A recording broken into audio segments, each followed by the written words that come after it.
আচ্ছা, good afternoon. শুরু করছি আমাদের আজকের ক্লাস। নমস্কার সৃজিতা, ওকে, অনেকেই জয়েন হয়েছো। নমস্কার স্যার, ওকে, ওয়ালাইকুম আসসালাম।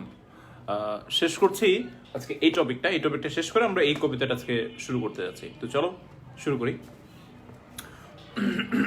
পড়ছিলাম পেজ নম্বর 60-তে এবং 60 নম্বর পেজের লাস্ট প্যারা থেকে আজকে আমরা আমাদের পড়াটা শুরু করতে যাচ্ছি। ওকে, তো যারা এখনো যুক্ত হয়নি তোমরা তোমাদের ফ্রেন্ডদেরকে মেনশন দিয়ে দাও। অনেক সময় লাইভ অনেকের কাছে শো করে না, অনেকের প্রবলেম হয় আর কি, সো করতে পারো চাইলে। শুরু করি। সুখের বিষয় আমাদের অনেক ভ্রাতা এরূপ আছেন, যারা স্ত্রী লোক দিককে যথেষ্ট শান্তিতে গৃহসুখে রাখেন। আচ্ছা, কিন্তু দুঃখের সহিত আমরা ইহাও বলিতে বাধ্য যে অনেক ভ্রাতা আপন বাটিতে মিন্স হচ্ছে কি বাড়িতে অন্যায় স্বামিত্বের পরিচয় দিয়া থাকেন। এই লাইনটা একটু বুঝার আছে। লেখিকা, হ্যাঁ, ওয়ালাইকুম আসসালাম। আচ্ছা, এইখানটাই লেখিকা যেটা করেছেন সেটা হলো প্রথম থেকেই তিনি পুরুষতান্ত্রিক সমাজের যে ডমিনেটিং দিকটা আছে বা প্রভাব বিস্তার করার দিকটা আছে সেটা নিয়ে তিনি অনেক ওনার মনের ক্ষোভ প্রকাশ করেছেন। ওকে, কিন্তু দেখা যাচ্ছে কি পরবর্তীতে তিনি এসে এটাও স্বীকার করেছেন এমন অনেক ভ্রাতা আছেন যারা স্ত্রী লোক দিককে তাদের যথাযথ সম্মান দিয়ে থাকেন। এমন অনেক স্বামী আছেন যারা স্ত্রী লোকের সুখের বিষয়ে বেশ চিন্তা করে থাকেন। লেখিকা এটা স্বীকার করেছেন, যেমনটা, হ্যাঁ, রিকো সাজিদ নমস্কার, যেমনটা ওনার স্বামী করতেন ঠিক তেমনি ভাবে অনেকেই আছেন যারা স্ত্রীলোকের সুখ স্বাচ্ছন্দ্যের দিকে কি করতেন, মনোযোগ রাখতেন। সেটা তিনি স্বীকার করেছেন লাস্টে এসে। আবার তিনি এটাও বলেছেন এরকম অনেক ভ্রাতা আছে যারা নিজের কর্তৃত্ব পরিবারে বজায় রাখার জন্য স্ত্রীর উপর জোর করে প্রভাব বিস্তার করেন। এই দিকটাও তিনি উল্লেখ করেছেন। সেজন্য বলছে কি অনেক ভ্রাতা আপন বাটিতে মানে নিজের বাড়িতে অন্যায় স্বামিত্বের পরিচয় দিয়ে থাকেন, অর্থাৎ স্ত্রীর উপর অন্যায়ভাবে প্রভুত্ব বিস্তার করা বা প্রভাব বিস্তার করার প্রচেষ্টাটা এখানে ফুটে উঠেছে। নেক্সট আসো। যখন আমাদের চালের উপর খড় থাকে না, অর্থাৎ যখন আমরা স্ত্রী লোকেরা, এখানে আমরা মানে কারা, স্ত্রী লোকেরা অনেক অভাবে থাকি, দুঃখ কষ্টে থাকি, দরিদ্রের জীর্ণতম কুঠিরের শেষ চালখানা ঝঞ্ঝা নিলে, শব্দার্থটিকায় দেখো, ঝঞ্ঝা প্লাস অনিল সন্ধি যোগে গঠিত, শিখিয়েছিলাম তোদেরকে। ঝঞ্ঝা প্লাস অনিল ইকুয়াল হচ্ছে কি ঝঞ্ঝানীল। ওকে, ঝঞ্ঝানীলে উড়িয়া যায় টুপ টাপ বৃষ্টি ধারায় আমরা সমস্ত রাত্রি ভিজিয়া থাকি। বুঝতে পারছিস বিষয়টা? চপলা চমক মানে হচ্ছে বিদ্যুৎ চমক, বিদ্যুতের চমক। চপলা মানে হচ্ছে বিদ্যুৎ শব্দের সমার্থক শব্দ হচ্ছে চপলা। চমক হচ্ছে বিদ্যুতের যে চমক, সেটা। চপলা চমকে নয়নে ধাঁধা লাগে, অর্থাৎ কি চোখে ভয় লাগে। এখানে ধাঁধা অর্থটা ভয় অর্থে, ত্রাস অর্থে ব্যবহার হয়েছে। বজ্রনাদ মানে হচ্ছে কি বজ্রের আওয়াজ। বজ্রনাদ মানে কি বলতো, বজ্রের আওয়াজ। বজ্রনাদে মেদিনী কাঁপে, পৃথিবীটা কম্পিত হয় এবং আমাদের বুক কাঁপে। প্রতি মুহূর্তেই ভাবি বুঝি বজ্রপাতে মারা যায়। প্রত্যেক মুহূর্তেই আমরা ভাবি এই বুঝি আমাদের বজ্রপাতে মরণ হয়ে যাবে। তখনও আমরা অভিভাবকের পার্টিতেই থাকি। কিছু বুঝছো? দেখো, লেখিকা এখানে একটা উদাহরণ দিয়ে বোঝাচ্ছে আর কি। ধরো, এক কথায় আমরা সহজ বাংলায় যদি বলতে যাই, যখন আমরা বিভিন্ন দুঃখ কষ্টে থাকি তখন আমরা অভিভাবকের বাড়িতেই থাকি। দুর্দিনেও আমরা স্বাধীনতা পাই না, দুর্দিনেও আমরা কি থাকি, কারো উপর নির্ভরশীল থাকি। আমরা আমাদের অভিভাবকের বাটিতেই থাকি। সেই দুর্দিনটা তিনি বিভিন্নভাবে ব্যবহার করেছেন। তিনি বলেছেন এভাবে যে মাথার উপর খড় থাকে না, বা প্রচন্ড ঝড়ের রাতে যখন কি হয়ে যায়, ঘরের শেষ সম্বলটুকু অর্থাৎ ঘরের চালটুকু উড়ে যায়, তখনও আমরা অভিভাবকের বাড়িতেই থাকি। এইভাবে করে বোঝাচ্ছেন, অর্থাৎ চরম দুর্দিনে আমরা কি থাকি, অভিভাবকের বাড়িতে থাকি। পরবর্তী প্যারাটা একটু অন্যভাবে লিখেছে, দেখো, যখন আমরা রাজকন্যা অর্থাৎ যখন সুখের দিন, তখনও আমরা অভিভাবকের বাড়িতেই থাকি, তখন আমরা সম্পূর্ণ স্বতন্ত্র নয়। আচ্ছা, রাজবধূরূপে প্রাসাদে থাকি, প্রাসাদ মিন্স হচ্ছে অট্টালিকা, তখনও প্রভু গৃহে থাকে, অর্থাৎ আমরা সব সময় কোথায় থাকি? প্রভুর গৃহে থাকি, অভিভাবকের কি থাকি? আয়ত্তে থাকি। আবার যখন ওই প্রাসাদ তুল্য ত্রিতল অট্টালিকা, ত্রিতল মানে হচ্ছে 3 তলা বিশিষ্ট অট্টালিকা ভূমিকম্পে চূর্ণ হয়, অর্থাৎ যখন ওই ত্রিতল অট্টালিকাতে কি আসে? বিপদ নেমে আসে, ভূমিকম্পের মতো যে কোনো একটা অনাকাঙ্ক্ষিত বিপদ নেমে আসে, সোপান মানে হচ্ছে সিঁড়ি, সোপান মানে হচ্ছে স্টেপ মানে হচ্ছে সিঁড়ি, অতিক্রম করিয়া অবতরণ কালে আমাদের মাথা ভাঙে, অর্থাৎ নামতে গিয়ে দৌড়ে সিঁড়ি ভেঙে নামতে গিয়ে কোথাও বাড়ি খেয়ে যখন আমাদের মাথা ফেটে যায়, হাত পা ভেঙে যায়, রক্তাক্ত কলবরে, রক্তাক্ত কলবরে মানে হচ্ছে রক্তাক্ত দেহে, কলবর শব্দের অর্থ হচ্ছে দেহ। হ্যালো স্যার, রক্তাক্ত কলবর মানে কি বলতো? রক্তাক্ত দেহে হতজ্ঞান, অর্থাৎ কি? সেন্সলেস হয়ে যাওয়া, অজ্ঞান হয়ে যাওয়া, হতজ্ঞান প্রায় অবস্থায় গোশালায়, গোশালা মানে হচ্ছে গোয়াল ঘর, গিয়ে আশ্রয় নিচ্ছে। কেন গোয়াল ঘরে গিয়ে আশ্রয় নিচ্ছে? আর কোথায় যাবে? ঘর তো ভেঙে পড়েছে না, এখন তো তোমরা আর থাকবে কোথায়? ওই গোয়াল ঘরটা অক্ষত আছে, হয়তো গোয়াল ঘরে গিয়েই আমরা আশ্রয় নিয়েছি।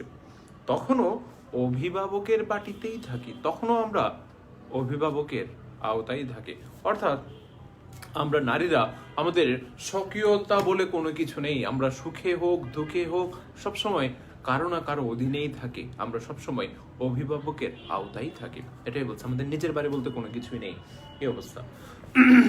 অথবা গৃহস্থের বৌঝি রূপে প্রকাণ্ড 8 চালা, অনেক বড় ঘর। এই 8 চালা ঘরের কথা তোমরা পেয়েছিলে শুভা টপিকের মধ্যে, এসএসসি তে পড়েছিল, প্রকাণ্ড বাড়ি 8 চালা। 8 চালা ঘর কোনগুলোকে বলে? যে ঘরে তোমার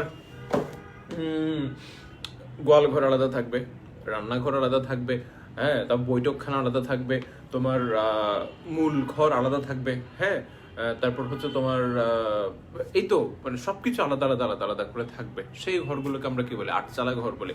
এমন নয় যে কি ঘরের 8টা চাল থাকবে বা 8টা ঘর, 8টা বিশাল ঘর নিয়ে, ওরকম কোনো কিছু না, নাম দিয়েছে আর কি। সবকিছু আলাদা, রান্নাঘর আলাদা, বৈঠকখানা আলাদা, অন্দরমহল আলাদা, তারপরে তোমার কি বলে ঠাকুর ঘর আলাদা, তারপরে তোমার খাওয়ার ঘর সেটাও আলাদা, এই প্রত্যেকটা কিছু আলাদা আলাদা ভাবে অবস্থিত, সেই ঘরগুলোকে আমরা বলে থাকি 8 চালা ঘর, অনেক বড় ঘর আর কি। হ্যাঁ, বাস করিলেও প্রভুর আলোয়ে থাকে। আবার যখন চৈত্র মাসে ঘোর অমানিশীতে, অমানিশীত শব্দের অর্থ টিকা ইয়েতে পাবা, পরে আছে শব্দের অর্থটা, ওই পরবর্তী অংশে আছে, টিকা অংশে আছে। অমানিশীত মানে হচ্ছে অন্ধকার, ঘোর অমানিশীতে প্রভুর বাটিতে মানে হচ্ছে প্রভুর বাড়িতে দুষ্ট লোক কর্তৃক লঙ্কাকাণ্ডের অভিনয় হয়।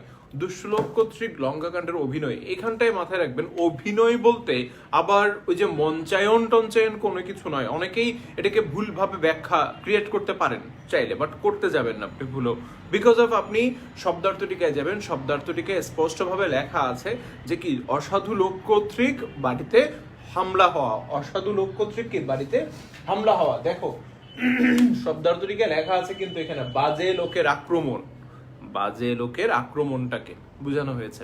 যেটা লঙ্কা কাণ্ডের অভিনয় বলতে এখানে ঠিক ঠিক যে অভিনয় করেছে বা ওই যে রামায়ণের একটা নাটক চলছে ওরকম কোনো কিছু এখানে বোঝাচ্ছে না। সো আমরা লেখক যে কোনো একটা, সরি লেখিকা যে কোনো একটা কারণে হয়তো অভিনয়ের প্রসঙ্গটা বলেছেন, বাট এখানে অভিনয় বলতে আপনি অসাধু লোকের আক্রমণটাকেই লিখবেন, শব্দার্থটিকে যেভাবে লিখেছে ওভাবেই লিখবেন।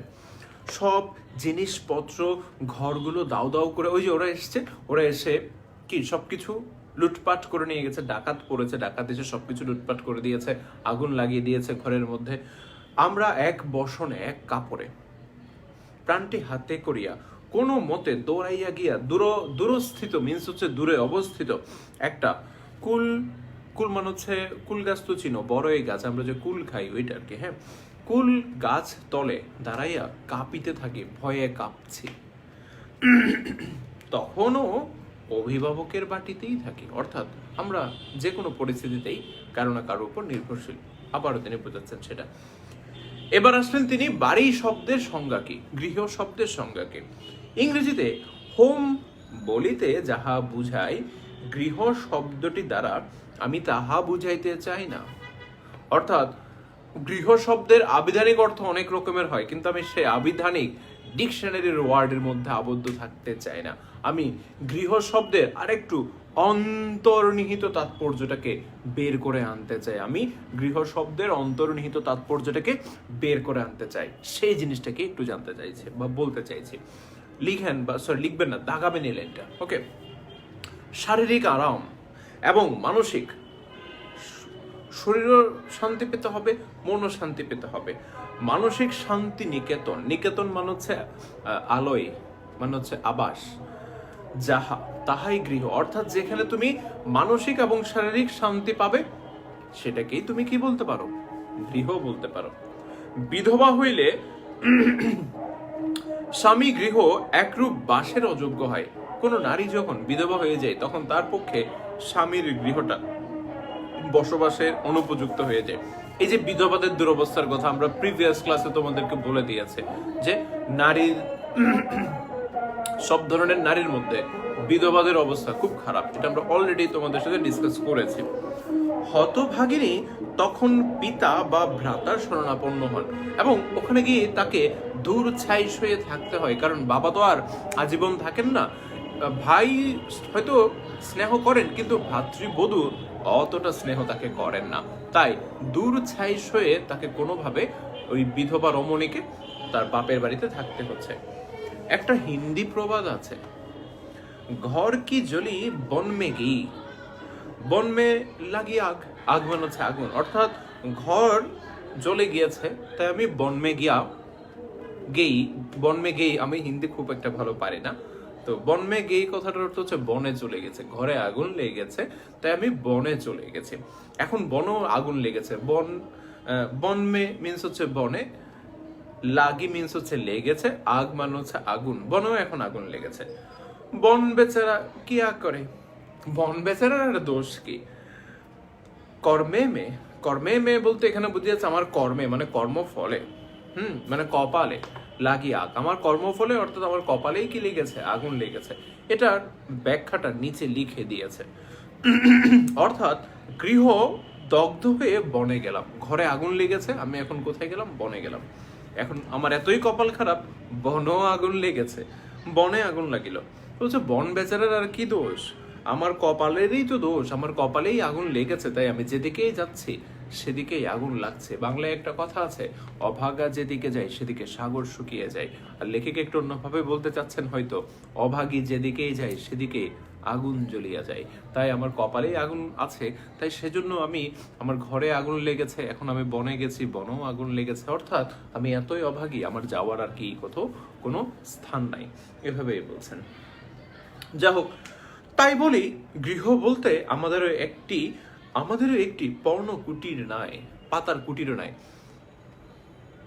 হ্যাঁ, রানী রাসমণিতে বিধবাদের কষ্ট দেখানো হয়, এক্স্যাক্টলি। তুমি সেই সময়টার চিত্র অলরেডি এই টপিকে পড়ছো, মানে যে সময়ের রানী রাসমণির, মানে রানী রাসমণিতে যে সময়টা দেখানো হচ্ছে, অ্যাকচুয়ালি আমরা বেগম রোকেয়া সেই সময়টাকে বা তার একটু আগের সময়টাকে তিনি ইন্ডিকেট করছিলেন। তাও তো রানী রাসমণির সময়টার মধ্যে আমরা সমাজ সংস্কারের একটা প্রতিচ্ছবি পাচ্ছিলাম, যেটা তোমার রাজা রামমোহন রায় আছেন বা ঈশ্বরচন্দ্র বিদ্যাসাগর আছেন, ওনাদের হাত ধরে সমাজ সংস্কারের একটা সূচনা তুমি পেয়েছো, নতুন দিনের সূচনার একটা ইঙ্গিত তুমি ওখানে পেয়েছো। এরও 50-70 বছর বা 100 বছর আগে আরো অবর্ণনীয় ছিল নারীদের দুরবস্থা ভারতবর্ষে। যাই হোক, দেখো, গৃহবলিতে একমাত্র আমাদেরও একটি পর্ণকুটির নাই, অর্থাৎ এই ইহ জগতে বা বিশ্ব জগতে একমাত্র প্রাণী হলো নারীরা। লেখিকার মতে একমাত্র প্রাণী হলো নারীরা, যাদের কোনো গৃহ নাই, যাদের কোনো গৃহ নাই। বুঝতে পারছো ঘটনাটা কি?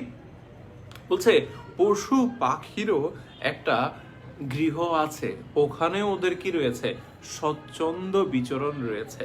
স্বচ্ছন্দ বিচরণ মানে হচ্ছে কমফোর্টফুলি মুভমেন্ট করতে পারা, এক কথায় স্বাধীনতা থাকা। কিন্তু আমরা অবলারা অর্থাৎ নারীরা এই বিশ্ব ব্রহ্মাণ্ডে একমাত্র প্রাণী যাদের একটা পাতার কুটিরও নাই, পাতার কুড়ে ঘরও নাই, যেখানে আমরা নিজেরা নিজেদের অধিকার কি করতে পারি, নিজেরা নিজের অধিকারের বাস্তবায়ন করতে পারি।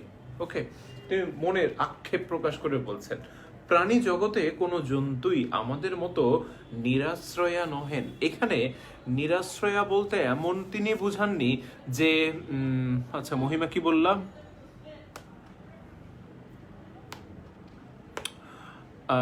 তো কেন একটা মেয়ের অস্তিত্ব, স্যার এটা তো আসলে সত্যি কথা, কিন্তু তখনকার প্রেক্ষাপটটা তো এমন ছিল না, তাই না মহিমা? আচ্ছা, তখনকার সমাজ ব্যবস্থাটাই ভিন্ন ছিল, এখন তো এসব চেঞ্জ হয়ে গেছে। সো এসব নিয়ে ওকে, যাই হোক, আমরা যা বলছিলাম, প্রাণী জগতে একমাত্র আমরাই কি বললো, একমাত্র আমরাই নিরাশ্রয়া নহে আর কি, হ্যাঁ, আমাদের মতো নিরাশ্রয়া নহে। তবে এখানে বুঝিয়ে দিই, নিরাশ্রয় বলতে ঘরে থাকবে না, মানে গৃহ থাকবে না ওটা বোঝাচ্ছে না। গৃহতে আছি আমরা, কিন্তু গৃহতে আমাদের অধিকার নেই, গৃহতে আমরা বন্দির মতো থাকি। সেটাকেই তিনি, ওই গৃহ থাকাটাকেই তিনি গৃহহীন অবস্থা বলে উল্লেখ করেছেন। গৃহ থাকাটাকেই এখনো তিনি কি বলেছেন, গৃহহীন অবস্থা বলে উল্লেখ করেছেন। তারপরে বলছে সকলেরই গৃহ আছে, নাই কেবল আমাদের। তাহলে এইখানে সকলের বলতে তিনি পৃথিবীর সকল প্রাণীর কথা বলেছে, কারণ পৃথিবীর সকল প্রাণী নিজের গৃহে তার কি অধিকারটা ভোগ করে, ব্যক্তি স্বাধীনতাটা ভোগ করতে পারে, কিন্তু নারীরা পারে না। তাই তিনি গৃহ বলতে সেটাকেই বুঝিয়েছেন, যেখানে আমরা বিশ্রাম নিতে পারবো, আরাম নিতে পারবো, সেটা নয়, তিনি মানসিক প্রশান্তিরও একটা বিষয় বলেছেন, যেখানে শারীরিক এবং মানসিক দুটোই আমরা লাভ করতে পারবো। গৃহে নারীরা হয়তো নিরাপদে থাকেন, কিন্তু শারীরিক মানসিক শান্তি পান না, এবং তাদের উপর প্রভুত্ব বিস্তার করে পুরুষেরা, তাদের ব্যক্তিগত স্বাধীনতার কোনো দাম থাকে না। তাই লেখিকা এই কথাটি বলেছেন যে কি সকলেরই গৃহ আছে, একমাত্র কি আমাদেরই নেই। এই সকলের বলতে তিনি সকল প্রাণী জগতের কথা বলেছেন, নট অনলি হিউম্যান, মানুষ বলতে সকল বুঝিয়েছেন, কারণ এর আগেও সকল জন্তু বলেছেন আর কি। যাই হোক, চ্যাপ্টারটা থেকে আমরা বেশ কিছু অনুধাবনমূলক প্রশ্ন প্র্যাকটিস করেছি। এই অনুধাবনমূলক প্রশ্নগুলো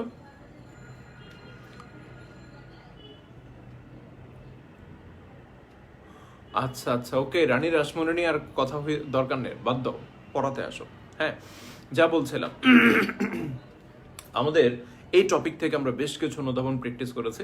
আমি গত ক্লাসও সম্ভবত বলেছি এই টপিকটা সৃজনশীলের জন্য খুবই গুরুত্বপূর্ণ। সো প্রত্যেকটা চ্যাপ্টার তো অবজেক্টিভের জন্য অবশ্যই ইম্পর্টেন্ট, বাট এই চ্যাপ্টারটা সৃজনশীলের জন্য খুবই ইম্পর্টেন্ট।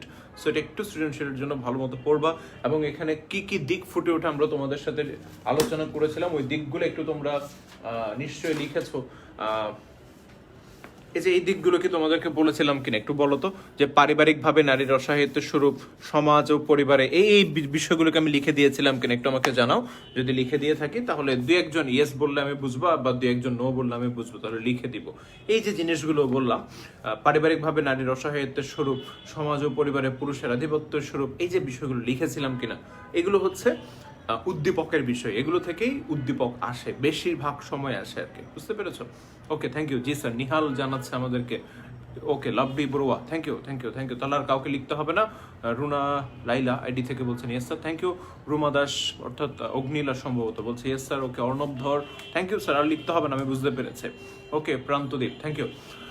এবার যে পয়েন্টগুলো আমরা বলেছিলাম, ওকে, উমারা সেলিম, আচ্ছা, তারপরে কি বললা, রুমি দাশগুপ্ত, ওকে সবাই, Siddharth, thank you everyone. Okay, Rico Sadid, thank you. আর সবাই স্টপ কমেন্টিং, আর লাগবে না, আমি অ্যান্সার পেয়ে গেছি। মৌমিতা দাসও বলেছে, thank you so much. M Haque বলেছে, ওকে স্যার। এবার আমরা যা করছি, অন্য একটা কবিতায় আমরা চলে যাচ্ছি। ওই কবিতাটা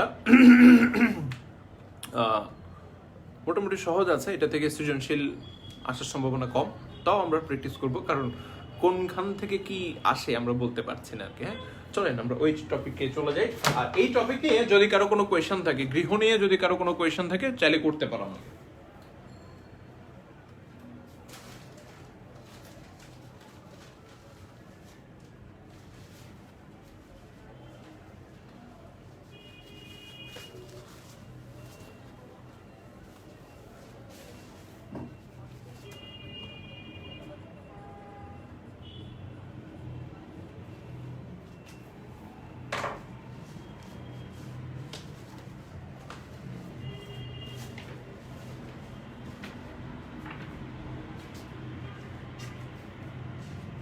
আচ্ছা,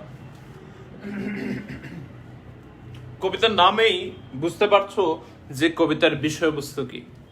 এই কবিতার নামকরণ করা হয়েছে বিষয়বস্তুর উপর ভিত্তি করে। যেমন ধরো এখানকার বিষয়বস্তু হচ্ছে পদ্মা নদী, তাই নামকরণটাও করেছে কি পদ্মা। আচ্ছা, আমরা আসো বরাবরের মতোই শুরু করব শব্দার্থটিকা দিয়ে, এরপর যাব কোথায়, পাঠ পরিচিতি, তারপর যাব কবি পরিচিতি, তারপর আসবো মূল কবিতার মধ্যে। আচ্ছা, ঝড় ঝঞ্ঝা ভূমিকম্পের উদাহরণ আনার তাৎপর্য বুঝি নাই। উদাহরণটা এনেছে বিপদ আপদের কথা বলতে, অর্থাৎ আমরা যখন কোনো বিপদ আপদে থাকি তখনও আমরা কারো না কারো নির্ভরশীল থাকি। গত পরীক্ষার সৃজনশীল প্রশ্নটার অর্থ বুঝিয়ে দিবেন? অ্যাকচুয়ালি গত পরীক্ষার সৃজনশীল প্রশ্নটার আমি উদ্দীপকটা ভুলে গেছি, আমাকে একটু পাঠাও, অথবা স্বয়ং একটা কাজ করতে পারো, তুমি গত পরীক্ষার সৃজনশীলের যে প্রশ্নটা আছে ওটা আমাকে মেসেঞ্জারে দাও, আমি ওটার অর্থটা তোমাকে ওখানে বুঝিয়ে দিব। বাট এই মুহূর্তে গত পরীক্ষার সৃজনশীলের প্রশ্নটার উদ্দীপকটা মনে আসছে না আর কি। ঠিক আছে, আমাকে দাও, আমি বুঝিয়ে দিব, কোনো সমস্যা নেই। লুবাবা আমাকে প্রশ্ন করলো ঝড় ঝঞ্ঝা ভূমিকম্পের উদাহরণ টানার বা আনার তাৎপর্যটা বুঝে নেই। লেখিকা ওই উদাহরণগুলো এনেছিল, এর আগেও উনি উদাহরণ এনেছিলেন বিভিন্ন ধরনের। সবগুলো উদাহরণ আনার একটাই অর্থ যে দুর্দিন বোঝানোর জন্য। ওকে, কবিতা কত নম্বর পেজে আছে সেটা সূচিপত্রে গেলে পাবে। ওকে, সূচিপত্র দেখো, পাবা। আচ্ছা, আমি একটু কমেন্টগুলো সরাই, আমার উত্তর দিতে প্রবলেম হচ্ছে এবার। হ্যাঁ ঠিক আছে, কমেন্ট সরিয়ে ফেলেছে। যাই হোক, আমি একটা কমেন্টের উত্তর দিয়ে তারপর আসছি আবার ফিরে। এরপর তিনি আবার রাজপ্রাসাদের কথা এনেছিলেন, সেটা এনেছিলেন সুখের দিনের কথা বোঝানোর জন্য, অর্থাৎ দুঃখের দিনে বা দুর্দিনে আমরা কারো না কারো উপর নির্ভরশীল থাকি, আমরা অভিভাবকের বাড়িতেই থাকি। আবার যখন আমরা সুদিনে থাকি তখনও আমরা স্বাধীনতা পাই না, তখনও আমরা কারো না কারো অধীনে থাকি, কারো না কারো উপর নির্ভরশীল থাকি, অর্থাৎ কি অভিভাবকের বাড়িতেই থাকে।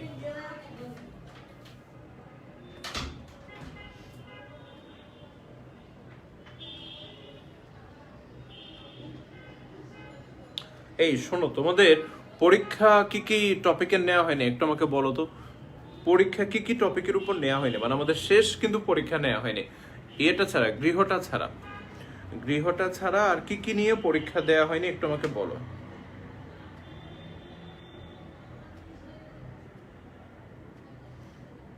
গৃহ ছাড়া আর কি কি নিয়ে পরীক্ষা দেয়া, গৃহ ছাড়া।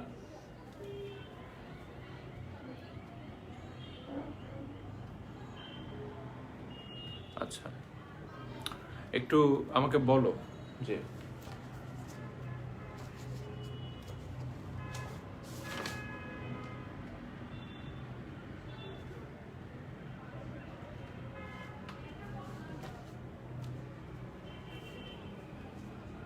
কি কি টপিক নিয়ে আমাদের পরীক্ষা নেওয়া হয়নি একটু আমাকে জানাও দেখে। একটা পরীক্ষার অ্যানাউন্সমেন্ট করি আমরা, যে মাসি পিসি হয়েছে কিনা একটু আমাকে জানাও তো তাড়াতাড়ি। কিরে, কেউ জানাও না বাবা, পরীক্ষার কথা বলছে সবাই, একটু চুপসে গেলা কেন?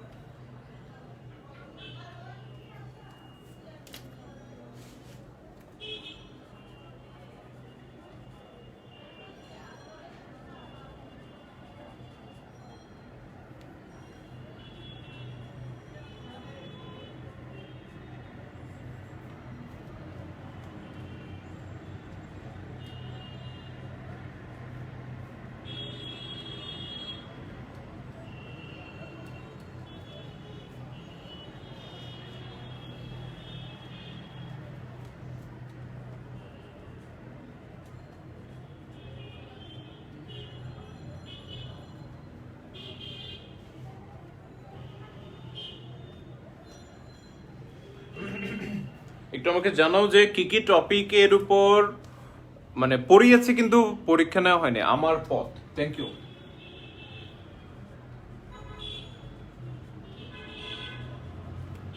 আর কি বাকি আছে? এই দুটো ছাড়া গৃহটা এখন না, গৃহটা আর একটু পরে। আচ্ছা, মাসি পিসি হয়নি, আমার পথ হয়নি, আচ্ছা ঠিক আছে, আর কি বাকি আছে বলো তো, আর কি কিছু বাকি আছে কিনা এইভাবে, আর কি কিছু বাকি আছে কিনা একটু আমাকে জানাও তোমরা।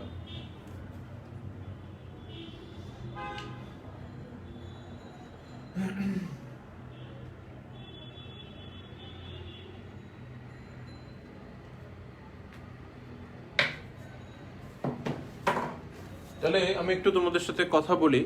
বাংলার নব্য লেখক এটা হয়নি না? আচ্ছা, আহ্বান,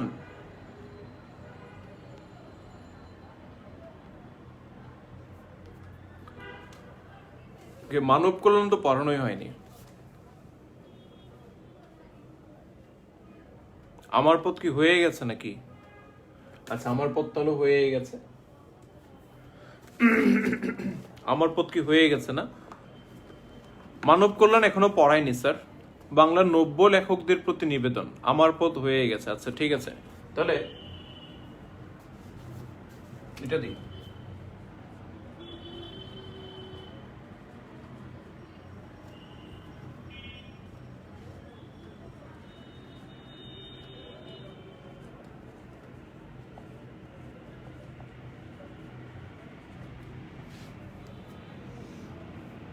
তাহারই পরে মনেটা হয়ে গেছে আর কি।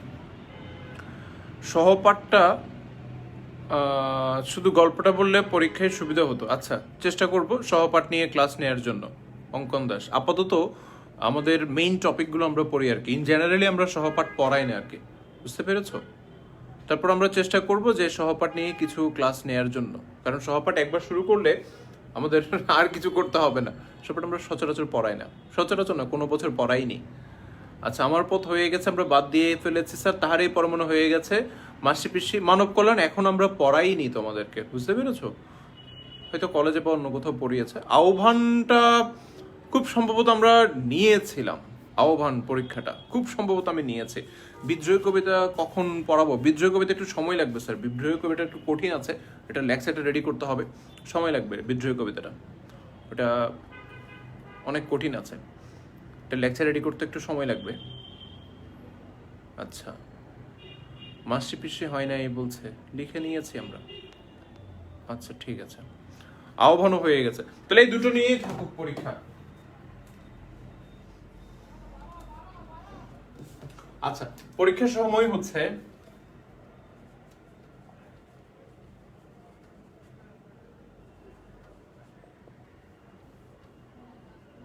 আমি দুপুরবেলা নিয়ে আসছি পরীক্ষাটা।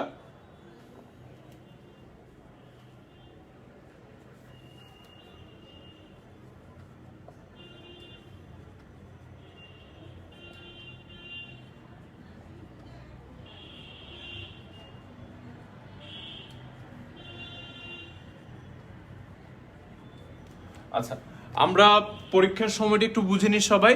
পরীক্ষার সময় হবে ওই দিন দুপুর 12টায়। পরীক্ষার সময় তো থাকে অ্যাজ ইউজুয়াল, তোমরা জানো যে কতক্ষণ থাকবে, 40 মিনিট। সেই 40 মিনিটের মধ্যে তোমরা দিয়ে ফেলবে। তবে আমরা রাত 12টা পর্যন্ত পরীক্ষার এই লিঙ্ক রাখবো, তোমরা এর মধ্যে যে কোনো একটা সময়ে পরীক্ষাটা দিয়ে ফেলবা।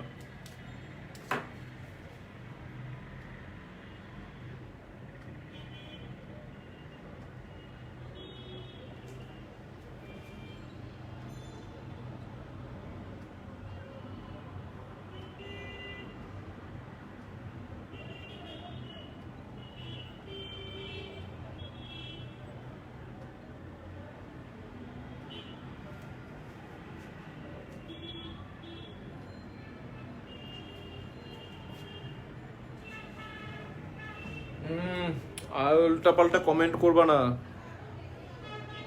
সহপাঠ বইটা একেবারে নতুন, বিক্রি করা যাবে, এগুলো আর কমেন্ট করবা না। এই ধরনের উল্টাপাল্টা কমেন্ট করবা না, কেমন? আহ্বানের অবজেক্টিভ হয়েছিল, সাবজেক্টিভ হয়নি। আচ্ছা, সাবজেক্টিভ লাগবে না, সমস্যা নেই, পরে আরেকবার নিব আমরা, সমস্যা নেই।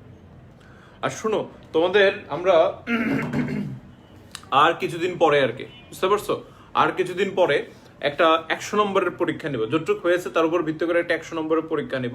এই পরীক্ষাটা সবাই অ্যাটেন্ড করবা, কারণ হচ্ছে তোমাদের সৃজনশীল যে পরীক্ষা দিয়েছো অনেক আগে, মানে 100 নম্বরের পরীক্ষা দিয়েছো তোমরা অনেক আগে। সো কলেজে যখন পরীক্ষা শুরু করবে তখন তোমাদের কষ্ট হবে। কোচিং অফলাইনে কবে হবে? অনেক দেরি আছে, করোনার ভ্যাকসিন আসুক, তারপর সরকার নির্দেশনা দিক, তারপরে দেখা যাবে। আচ্ছা, আপাতত যেভাবে পড়তেছো ওভাবেই পড়ো। ওকে, তো আসো কবিতাতে চলে আসো, পদ্মা কবিতাতে চলে আসো। পেজ নাম্বার জিজ্ঞেস করেছিল একজন, 292 নম্বর পৃষ্ঠায় আছে এটা। আমরা পড়ব প্রথমে শব্দার্থটিকা। ঘূর্ণি শব্দের সোমবার বলতে আজকে হচ্ছে শুক্রবার, কালকে হচ্ছে শনিবার, এরপরে রবিবার, এরপরে সোমবার। ঠিক আছে, শুক্র শনি রবি সোম, সোমবারের কথা বলছে। ওকে সবাই, আর কথা নয়। নিহাল, আর কোনো কথা দরকার নেই, পড়ার দিকে মনোযোগী হও। ওকে, দুষ্টামি করিও না, সবাই আসো, পড়তে হবে, আসো, কথা বলিও না। ওকে, স্টপ কমেন্টিং। আচ্ছা ঠিক আছে, ফেব্রুয়ারি মাসের 13 তারিখ থেকে চট্টগ্রাম কলেজে পরীক্ষা শুরু হওয়ার সম্ভাবনা আছে। Best of luck for your exam.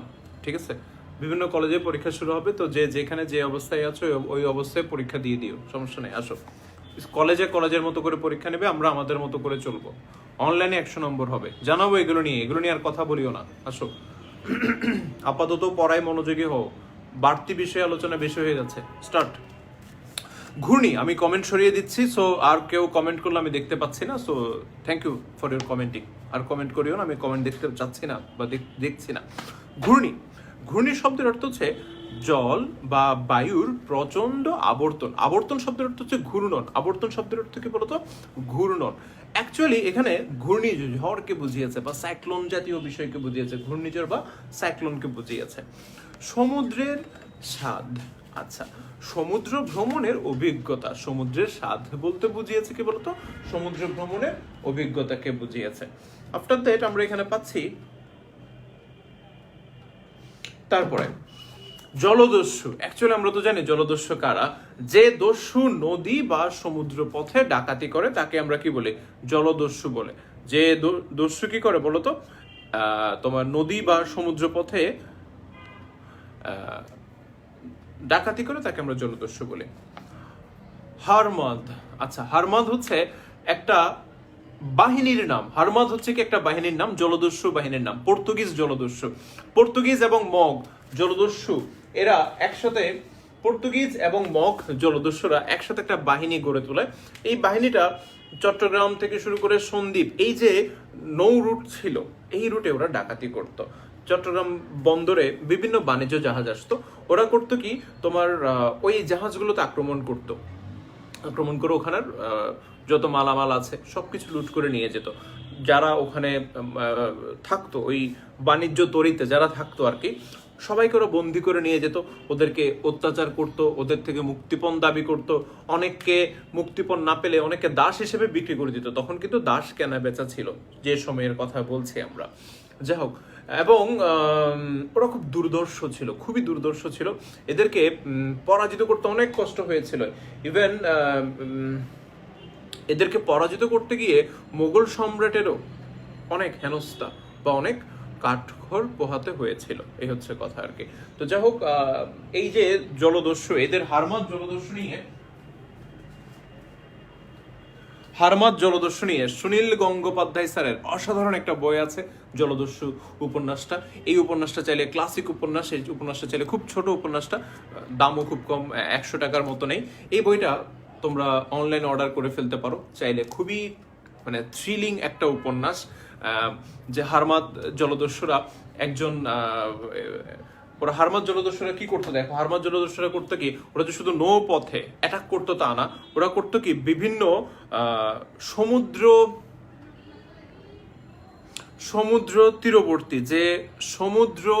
তীরবর্তী যে গ্রামগুলো আছে, সেই গ্রামগুলোতে ওরা অনেক সময় অতর্কিত হামলা চালাতো। বুঝতে পারছো? সমুদ্র তীরবর্তী গ্রামগুলোতে ওরা অতর্কিত হামলা চালাতো, এবং ওখানে ওরা লুটপাট করত। পুরুষদেরকে এবং নারীদেরকে ওরা কি করতো? বেঁধে বা অপহরণ করে নিয়ে যেত, এদের উপর বিভিন্ন ধরনের অত্যাচার চালাতো। সেরকম একটা গ্রামে ওরা কি চালিয়েছিল? হামলা চালিয়েছিল। হামলা চালিয়ে ওখান থেকে ওরা একটা কিশোরকে বন্দি করে নিয়ে যায়। বাট এই কিশোরের অদম্য সাহসিকতা এবং তার বুদ্ধিমত্তা দ্বারা সে ওখান থেকে পরিত্রাণ পায়। শুধু যে পরিত্রাণ পায় তা নয়, সে তাদের সর্দারকে বন্দি পর্যন্ত করিয়ে দেয়। এই যে ফুল ঘটনাটা, এটা পুরোটা একটা সত্যি ঘটনা। এই সত্যি ঘটনার নিরিখে লেখা এই উপন্যাসটা খুবই সুন্দর উপন্যাস। বাকিটা আমি বলছি না, তোমরা উপন্যাসটা পড়ে নিতে পারো। অসাধারণ সুন্দর এই উপন্যাসটা, জলদস্যু উপন্যাসটা, অনিল গঙ্গোপাধ্যায়ের লেখা। তো যাই হোক, আর ইন্টারনেটে হারমাদ নিয়ে আরো বিস্তারিত কিছু আছে। সহজ বাংলায় হারমাদ হচ্ছে একটা জলদস্যু বাহিনী। এরা পর্তুগিজ এবং মগ হচ্ছে আরাকান রাজ্যের একটা জাতি, মগ এরা আর কি। হ্যাঁ, এরা খুবই ফেরোসাস টাইপের হয় আর কি। হ্যাঁ, এরা সংঘবদ্ধ হয়ে একটা বাহিনী গঠন করে, জলদস্যু বাহিনী গঠন করে। এই জলদস্যু বাহিনীর নাম দিয়েছে হারমাদ। এরা সবসময় সমুদ্রপথে ঘুরে ঘুরে বেড়াতো। এদের এতটাই দুর্নাম ছিল যে মানুষ এদের নাম শুনলেই ভয় পেত। হ্যাঁ, এবং সমুদ্রপথে যারা তখন বাণিজ্য করতে যেত, তারা ঐক্যবদ্ধভাবে যেত, তারা একা বাণিজ্য তৈরি নিয়ে যেত না। ওই সময়টাতে 10-12টা জাহাজ একসাথে যেত, এবং প্রত্যেকটা জাহাজে মানে গোলা বারুদ থাকতো, কারণ ওরা জানে যে কোনো সময় হারমাদ বাহিনী আক্রমণ করতে পারে, যাতে তারা তাদের সাথে যুদ্ধ করতে পারে। এরকম যুদ্ধ করে যে তারা খুব একটা সুবিধা করতে পারতো তা না, কারণ ওরা অনেক বেশি প্রশিক্ষিত ছিল নৌপথে। এরা ততটা নৌপথে কি ছিল না, প্রশিক্ষিত ছিল না, এবং এটা খুব কমন একটা বিষয় ছিল আর কি। অর্থাৎ খুব দুর্দান্ত প্রতাপ ছিল তাদের। সেজন্য এদের কথাটা কবি ফররুখ আহমেদ এনেছেন একটা প্রসঙ্গে। আচ্ছা, যাই হোক, তারপর দেখো কি বলছে। তরঙ্গ ভঙ্গে, তরঙ্গ শব্দের অর্থ হচ্ছে ঢেউ, ভঙ্গ মানে হচ্ছে আবর্তন। অ্যাকচুয়ালি ঢেউয়ের পর ঢেউ, হ্যাঁ, উঁচু উঁচু ঢেউ। তরঙ্গ ভঙ্গে মানে হচ্ছে কি ঢেউয়ের স্রোতে বা ঢেউয়ের আবর্তনে, যে কোনো কিছু লিখতে পারোস। পাণ্ডু শব্দের অর্থ হচ্ছে ফ্যাকাশে হয়ে যাওয়া, ফেইন্ট হয়ে যাওয়া, রক্তশূন্য হয়ে যাওয়া, সাদাটে হলুদ বর্ণ বিশিষ্ট হয়ে যাওয়া। সাদাটে হলুদ অর্থাৎ ভয়ে মুখটুক শুকিয়ে যাওয়া, মুখে রক্ত চলে যাওয়া। উর্বর তো বুঝি আমরা ফার্টাইল বলি, উৎপাদন শক্তি বিশিষ্ট আর কি। ফলাইয়াছে শব্দের অর্থ হচ্ছে উৎপাদন করেছে, ফলাইয়াছে মানে হচ্ছে উৎপাদন করেছে। নিঃসংশয় মানে হচ্ছে সন্দেহহীন। আচ্ছা, জওয়ান মানে হচ্ছে শক্তিশালী বা বলবান ব্যক্তি। এটা একটা ফার্সি শব্দ। যদি জিজ্ঞেস করে আর কি কোনটা কোন ধরনের শব্দ, বইতে যেটা আছে ওটা থেকে আসবে, যেটা বইতে নেই ওরকম আসবে না, এ হচ্ছে কথা আর কি। যা হোক, জওয়ান হচ্ছে ফার্সি শব্দ। মহাসমারোহে মানে হচ্ছে আড়ম্বর বা জাঁকজমক। মহাসমারোহ মানে হচ্ছে কি আড়ম্বর অথবা জাঁকজমক। সম্বল মানে হচ্ছে অবলম্বন অথবা হচ্ছে পাথেয় মানে হচ্ছে অবলম্বন। জীবিকা উপার্জনের বা জীবিকা অর্জনের উপায়। মৃত জড়তার ... মুক্তি। এটা শব্দার্থ নয়, এটা হচ্ছে একটা টিকা, বাট একটা লাইনের অর্থ আর কি, বুঝতে পেরেছো? পদ্মার তীব্র গতি মানুষের জীবন প্রবাহের গতিহীন স্তব্ধতার বুকে এনে দেয় মুক্তির স্পন্দন। একটু কঠিন করে লিখেছে। পদ্মাকে এখানে একটা নদী হিসেবে আমরা তুলনা করতে পারি, অথবা আমরা বলতে পারি যে তারুণ্যের একটা প্রতীক হিসেবে তুলনা করতে পারি। ঠিক আছে, পদ্মার দুরন্ত গতির সাথে আমরা তারুণ্যের গতিবেগের মিল খুঁজে পাই। ঠিক আছে, 18 বছর বয়স পড়লে সেটা বুঝতে পারবা। পড়াবো তোমাদেরকে, এর পরের কবিতা আমরা পড়বো 18 বছর বয়স কবিতাটা। খুব সুন্দর একটা কবিতা এবং পরীক্ষার জন্য খুবই ইম্পর্টেন্ট এই কবিতাটা। হয়তো এটা খুব একটা ইম্পর্টেন্ট নয় সৃজনশীলের জন্য, বাট 18 বছর বয়স খুবই ইম্পর্টেন্ট। তাহার এই পরে মনে খুবই ইম্পর্টেন্ট। বিভীষণের প্রতি মেঘনাদ খুবই ইম্পর্টেন্ট। তারপর তোমার কি বলে বিদ্রোহী কবিতাটা সৃজনশীলের জন্য খুবই ইম্পর্টেন্ট। এরকম কিছু টপিক আছে যেগুলো সৃজনশীলের জন্য খুবই খুবই খুবই ইম্পর্টেন্ট, এরকম আর কি। যেমন ধরো মাসি পিসি সৃজনশীলের জন্য খুবই ইম্পর্টেন্ট। তারপর তোমার আমরা যা যা পড়ছি এর মধ্যে তোমার আহ্বান থেকে কম আসে, আহ্বান দরকার নেই তেমন একটা। তারপর হচ্ছে আমার পথ খুবই ইম্পর্টেন্ট আছে, নব্য লেখক লাগবে না সৃজনশীলের জন্য। তারপর আমরা পড়ে নিয়েছি এরকম আর কি বলতে হবে। এরপর অপরিচিতা সৃজনশীলের জন্য খুবই ইম্পর্টেন্ট এই টপিকগুলো। তো যা হোক, যা বলছিলাম এগুলো আমরা তোমাদেরকে পরবর্তীতে সাজেশন করে দিব, আরো পড়ি তারপর সাজেশন করে দিব। এবং সাজেশনগুলো ডিপেন্ড করে যে তোমাদের টেস্ট পরীক্ষার পরে যখন তোমরা সেকেন্ড ইয়ার উঠবে, টেস্ট পরীক্ষা হবে, বিভিন্ন কলেজে কি কি ধরনের প্রশ্ন এসেছে এগুলোর উপর ভিত্তি করে আমরা তখন একটা সাজেশন রেডি করি আর কি সৃজনশীলের জন্য, যে এই টপিকগুলো ভালো করে পড়বা এবং এই টপিকগুলো থেকে, এই অধ্যায়গুলো থেকে এই দিকগুলো একটু ভালো করে পড়বা, এভাবে আমরা বলি আর কি। অনুধাবন ডিরেক্ট বলতে পারবো না, কারণ বইয়ের যে কোনো লাইন থেকে জ্ঞান বা অনুধাবন হতে পারে, কিন্তু উদ্দীপকের বিষয়বস্তুগুলো আমরা বলে দিতে পারবো যে এই টপিক থেকে এই জিনিসগুলো পড়ি, সেই এই জিনিসগুলো থেকে আসবে, ওটা বলতে পারবো। আর অনুধাবনের জন্য আমরা ক্লাসে যে লাইনগুলো ইম্পর্টেন্ট আকারে বলে দিই, ওগুলো একটু গুরুত্ব সহকারে দেখবেন, ওগুলো থেকেই সচরাচর পরীক্ষায় প্রশ্ন চলে আসে। প্রশ্ন যখন স্ট্যান্ডার্ড করতে চাই, টিচারকে কিছু ক্রাইটেরিয়া মেনটেন করতে হয়, আমরা ওই ক্রাইটেরিয়াগুলোর আলোকেই পড়িয়ে থাকছি তোমাকে বা পড়াচ্ছি, সেগুলো একটু ভালো করে দেখবা। আর জ্ঞানমূলকটা মানে ক নাম্বার যেটা, ওটা হুবহু আমি কখনো কমন ফেলতে পারবো না, কারণ বইয়ের প্রত্যেকটা লাইনই ইম্পর্টেন্ট, শব্দার্থ টিকার প্রত্যেকটা লাইনই ইম্পর্টেন্ট, সো যে কোনো জায়গা থেকে প্রশ্ন হতে পারে, ওটার জন্য পুরো বই তোমাকে পড়তে হবে। যা হোক, প্রদীপ, আচ্ছা মৃত জড়তা যেটা বলছিলাম, তাহলে মানুষের জনজীবন যখন স্থবির হয়ে পড়ে, জড়ো হয়ে পড়ে, তখন পদ্মা নদী মানুষের জীবনে একটা কি নিয়ে আসে, প্রাণ চাঞ্চল্য নিয়ে আসে। সেটা কিভাবে আমরা কবিতায় বিস্তারিত পড়তে পারছি, এ হলো কথা। প্রদীপ্ত শব্দের অর্থ হচ্ছে উজ্জ্বল, বা ভাস্বর, ভাস্বর শব্দের অর্থ হচ্ছে জ্বলন্ত। স্রোতধারা, একদম সহজ, স্রোতের ধারা। তাহলে শব্দার্থটিকে একটু দেখে নাও, কোনো প্রশ্ন থাকলে আমাকে বলবা। স্প্যানিশ শব্দ আর আর মাডা থেকে আসছে তোমার কি, হারমাত শব্দটা।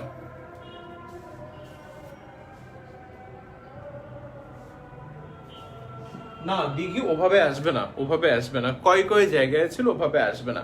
পাণ্ডু শব্দটি কি অর্থে এটা আসতে পারে?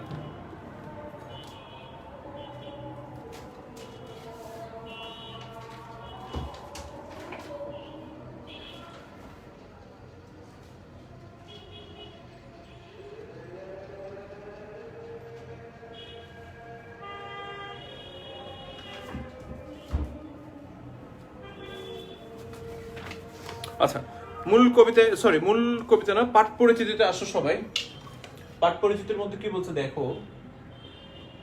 ওকে, ফরুক আহমেদের পদ্মা কবিতাটি কাফেলা নামক কাব্যগ্রন্থ থেকে সংকলিত হয়েছে, এবং কাফেলা কাব্যগ্রন্থটি 1980 সালে প্রকাশিত হয়েছে।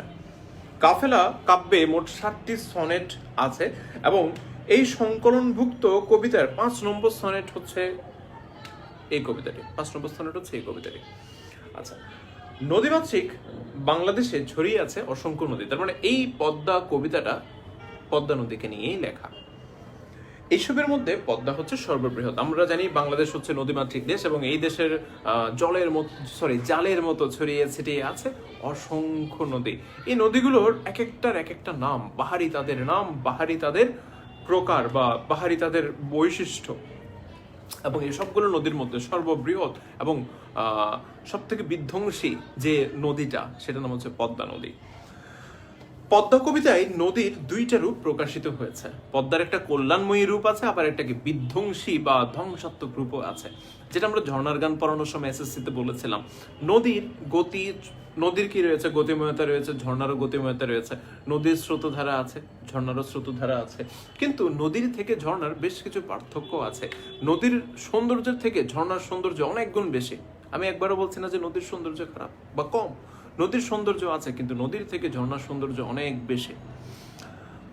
নদীর কল্যাণময়ী দিক আছে, সেটা কিভাবে? নদী যেদিকে যায় সেদিকে পলির একটা বিষয় আছে। নদীতে থাকে পলি মাটি ফসলের মাটিতে উর্বরতা বৃদ্ধি করে, এই একটা বিষয় আছে। বা নদীর জল ফসল ফলানোর জন্য খুব গুরুত্বপূর্ণ ভূমিকা পালন করে, এটা আমরা জানি। তাই যেদিকে নদী যায় সেদিকে জনপদ গড়ে ওঠে, জনপদ সমৃদ্ধ হয়। ঠিক তেমনি ঝর্ণার যেদিকে যাচ্ছে, ঝর্ণার জলধারাও কি করছে, চারপাশটাকে কি করছে, সুশীতল করছে। মানুষের যারা কৃষক, তারা ফসলের জন্য জল পাচ্ছে। হ্যাঁ, এটা হচ্ছে কল্যাণময়ী দিক, এটা আছে। কিন্তু নদীর একটা বিধ্বংসী রূপ আছে, যেটা ঝর্ণার মধ্যে আমরা দেখতে পাই না। নদীতে যখন পূর্ণাঙ্গ জোয়ার আসে, বা নদীতে যখন বান আসে বা বন্যা আসে, তখন দুপাশের যে লোকালয় সেটা ধ্বংস হয়ে যায়, যেটা তুমি কখনোই পাবে না ঝর্ণার ক্ষেত্রে। তো ওই বিষয়টা আমরা আবারও এখানে তোমার সাথে আলোকপাত করছি, যে কি নদীর 2টো রূপ আছে, বা পদ্মা নদীর 2টো রূপ আছে। একটা হচ্ছে ভয়ঙ্কর প্রমত্ত রূপ, প্রমত্ত মানে হচ্ছে বিধ্বংসী রূপ আর কি, হ্যাঁ, যা দেখে বহু সমুদ্র ঘোরার অভিজ্ঞতায় ঋদ্ধ মানে হচ্ছে সমৃদ্ধ। ঋদ্ধ শব্দের অর্থ হচ্ছে রিচ, সমৃদ্ধ, টাকা পয়সায় সমৃদ্ধ না, অভিজ্ঞতায় সমৃদ্ধ আর কি, হ্যাঁ। দুরন্ত জলদস্যুর মনেও ভয়ের সঞ্চার হয়। অন্যদিকে পদ্মার পলিতে, তাহলে একটা হচ্ছে কি পদ্মার ভয়ঙ্করী রূপ, অন্যদিকে হচ্ছে পদ্মার পলিতে প্লাবিত দুই পাড়ের উর্বর ভূমি মানুষকে দিয়েছে পর্যাপ্ত ফসল। বুঝতে পারছো কিছু? আচ্ছা, জীবন দায়িনী মানে হচ্ছে কি জীবন দান করছে এমন, জীবন দায়িনী সবুজের সমারোহ। আচ্ছা, আবার এই পদ্মায় বর্ষাকালে জলস্রোতে স্ফীত মানে কি জানো তো? ফুলে উঠে। স্ফীত হয়ে মানে হচ্ছে কি ফুলে উঠে। আবারও লিখো, স্ফীত হয়ে মানে হচ্ছে ফুলে উঠে, জলে পূর্ণ হয়ে ফুলে উঠে। আবার এই পদ্মায় বর্ষাকালে জলস্রোতে স্ফীত হয়ে ভাসিয়ে নেই মানুষের সাজানো বাগান, ঘর, এমনকি তার মূল্যবান জীবন পর্যন্ত। সেই ধ্বংসস্তূপের ভেতর থেকে আবারও প্রাণের স্পন্দন জেগে ওঠে পদ্মাকে ঘিরেই। তাহলে দেখো, হঠাৎ করে একটা বন্যা আসে, বন্যায় এসে সব কিছু সাজানো যা কিছু ছিল সব কিছু তছনছ করে লন্ড ভন্ড করে চলে গেল। তুমি এই বিভীষিকার পরে যখনই তুমি যেদিকেই তুমি চোখ মেলে তাকাবে, সেদিকেই তুমি দেখতে পাবে পদ্মার তাণ্ডবের একটা কি চিহ্ন। জনজীবন হয়ে পড়বে স্থবির, মানুষ হয়ে পড়বে কর্মহীন, মানুষের জীবন হয়ে উঠবে বিভীষিকাময়। কারণ প্রত্যেকেই প্রত্যেকের ঘর হারিয়েছে, প্রত্যেকে সে সম্বলটুকু হারিয়েছে, প্রত্যেকে তার আপনজনকে হারিয়েছে। এই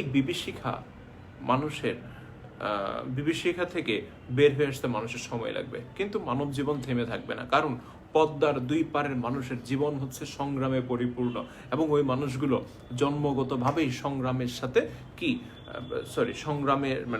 সংগ্রামশীল। ওই পদ্মার দুই পারের মানুষগুলোই কি সংগ্রামশীল। তারা জানে পদ্মার সাথে তাদেরকে এভাবেই লড়তে হবে, তাদের জীবন কখনো থেমে থাকে না। পদ্মার ওই গতি তাদেরকে ওই অনুপ্রেরণা দেয় কি জীবনকে থামিয়ে রাখা যাবে না। তারা আবার ওই যে কি তাদের দুর্যোগ বা তাদের প্রতিকূলতা, এটাকে তারা কাটিয়ে উঠে পদ্মা থেকে তারা অনুপ্রেরণা নিচ্ছে, আবার কি সামনের দিকে তারা জীবন পথে সামনের দিকে তারা এগিয়ে যাচ্ছে। তাহলে কি বুঝলাম? প্রবল বর্ষায় পদ্মা হয়ে ওঠে বিধ্বংসী, পদ্মা কি হয়ে ওঠে জলস্রোতে স্ফীত হয়ে ওঠে, মানে ফুলে ওঠে। বন্যা হয়, বন্যায় দুই পাশে যে লোকালয় আছে, জনপদ আছে, গ্রাম আছে, সবকিছু তলিয়ে যায়, তছনছ হয়ে যায় মানুষের সাজানো বাগান, ফসলের মাঠ, মানুষের ঘরবাড়ি, এমনকি মানুষের জীবন পর্যন্ত। হঠাৎ করে মানুষের জনজীবনে নেমে আসে স্থবিরতা, মানুষ হয়ে যায় কি শোক বিহ্বল। হ্যাঁ, মানুষ যখন বন্যা চলে যায়, যখন এই বিভীষিকা শেষ হয়, যেদিকে চোখ যাবে সেদিকে দেখা যাবে কি পদ্মার কি তাণ্ডবের লীলা। প্রত্যেকটা মানুষের জীবনে তখন নেমে আসবে শোকের ছায়া, কিন্তু মানব জীবন এখানেই থেমে থাকবে না। এই স্থবিরতাকে অতিক্রম করে মানুষ আবার নতুনভাবে জীবন ধারণের স্বপ্ন দেখবে, আবার মানুষ নতুনভাবে পথও চলবে। এবং এই পথ চলার অনুপ্রেরণা তারা পেয়েছে কোত্থেকে? পদ্মার থেকে। পদ্মা পারের মানুষগুলো জন্মগতভাবেই কি হয় বলতো? জন্মগতভাবেই সাহসী হয়, জন্মগতভাবেই সংগ্রামশীল হয়। তারা বিপদকে মোকাবেলা করতে শিখে এবং বিপদ থেকে তারা উঠে আবার কি সোজা হয়ে দাঁড়াতে শিখেছে জন্মগতভাবেই। তাই পদ্মা থেকে অনুপ্রেরণা নিয়ে তাদের ওই যে আমরা একটা টিকা পেয়েছিলাম না, যে কি টিকাটা এরকম ছিল না, যে কি বলছিলাম, স্থবিরতার মধ্যে আমরা আবার পেয়ে থাকি গতিময়তা। এটা তারা শিখেছে কার থেকে? পদ্মার থেকে। পদ্মাও কি সবসময় গতিময়, আর পদ্মার দুই পাশের মানুষগুলো জীবনও হচ্ছে কি সংগ্রামশীল এবং হচ্ছে কি গতিময়। এই ধরনের আরো বিস্তারিত আমরা কবিতার লাইন নিয়ে, আমরা প্রত্যেকটা লাইন নিয়ে যখন ডিসকাস করবো তখন ক্লিয়ার হয়ে যাবে। আচ্ছা, তাহলে আমরা কি বুঝলাম? এমনকি জীবন পর্যন্ত সেই ধ্বংসস্তূপের ভেতর থেকে আবারও প্রাণের স্পন্দন জেগে ওঠে পদ্মাকে ঘিরে আবার মানুষ জীবনযাপন শুরু করে। অর্থাৎ একই পদ্মা কখনো ধ্বংসাত্মক রূপে, আবার কখনো কল্যাণময়ী হয়ে এদেশে মানুষের জনজীবনকে একাত্ম করে তুলেছে। তাহলে কি বুঝলাম? এই কবিতায় আমরা পদ্মার কয়টা রূপ পাচ্ছি? দুইটা রূপ পাচ্ছি। নাম্বার 1 সেটা হচ্ছে কি ধ্বংসাত্মক বা বিধ্বংসী রূপ। নাম্বার 2 কল্যাণময়ী রূপ। সেই কল্যাণময়ী হচ্ছে কি ওই যে পদ্মা যেদিকে পদ্মার ফলে পদ্মার উপর নির্ভর করে অনেক মানুষের কি জীবিকা নির্বাহ হচ্ছে, অনেক জেলে আছে, অনেক মাঝি আছে, বা অনেক কৃষক আছে যাদের কৃষিকাজ পদ্মার নদীর উপর নির্ভর করছে। তারপর পদ্মা নদীতে যে পলিগুলো আছে, সেই পলিগুলো ফসলের মাঠের উর্বরতা বৃদ্ধি করে। এগুলো প্রত্যেকটা পয়েন্ট কিন্তু এখানে আছে। পলির প্রসঙ্গটা আছে, প্রচুর ফসল পাচ্ছে এই প্রসঙ্গটা আছে, উর্বরতার প্রসঙ্গ তোমরা তো শব্দার্থটিকে পেয়ে গেছো। তারপরে এই যে কথাগুলো আমি বলছি, এই কথাগুলো কবিতায় আমরা কোনো না কোনো ভাবে পেয়ে যাচ্ছি। আচ্ছা, পদ্মা একটি সনেট কবিতা, চতুর্দশপদী কবিতা। সনেট শব্দ আসছে ল্যাটিন শব্দ সনেটো থেকে। সনেটো ল্যাটিন শব্দ সনেটো থেকে ইংরেজি এই শব্দের উৎপত্তি হয়েছে। এই শব্দটা হচ্ছে ইংরেজি, এই শব্দটা হচ্ছে ল্যাটিন। ল্যাটিন ওয়ার্ড সনেটো থেকে ইংলিশ সনেট শব্দের উদ্ভব হয়েছে। এটার বাংলা হচ্ছে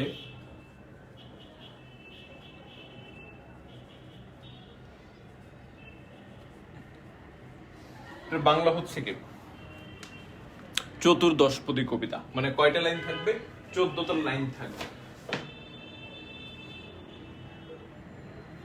তবে সনেট, কিছু কিছু সনেট আছে যেগুলো 16 লাইনের হয়ে থাকে, 18 লাইনের হয়ে থাকে, হ্যাঁ, আরো বেশি হয়ে থাকে, 22 লাইন, 21 লাইনের সনেট না, 22 লাইনেরও হয়ে থাকে। অর্থাৎ সনেট 14 লাইনেরও বেশি হয়ে থাকে। সনেট বেসিক্যালি হচ্ছে দুই প্রকার। আমরা জানি সনেট হচ্ছে দুই প্রকার।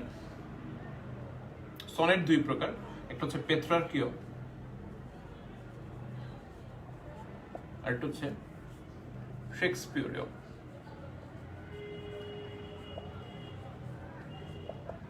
আর বিশ্ব সাহিত্যে মানে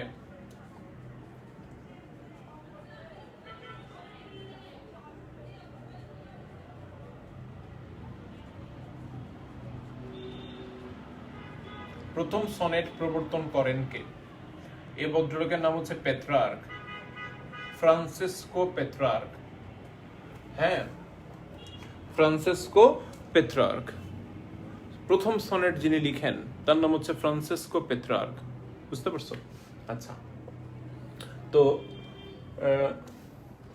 আর বাংলা সাহিত্যে সনেটের প্রবর্তন করেন